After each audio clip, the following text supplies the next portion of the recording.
Hi guys, we have a very good update from Tek Icons Academy. It's a biggest hiring for freshers and interview mode is offline.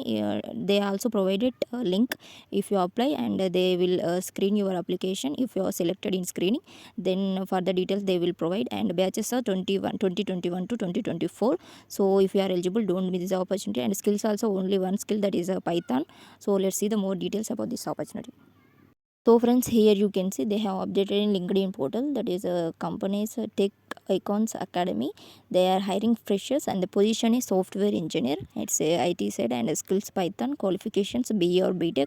Percentage should be 60% or above in degree. Year of passing 21 to 24. Stream any. So bond is 2 years bond and salary is 20k in hand 3 to 6 months after based on performance. Minimum in hand 25k and above. Location is Hyderabad and the interview process is offline, and also they have provided application link. I will mention the link in the description, don't worry. So this is the opportunity for you people. Don't miss this opportunity if you are from 22 21 because they have a, I think if you didn't have any job in your hand, you may have the gap. So this is very good opportunity, don't miss. Thank you.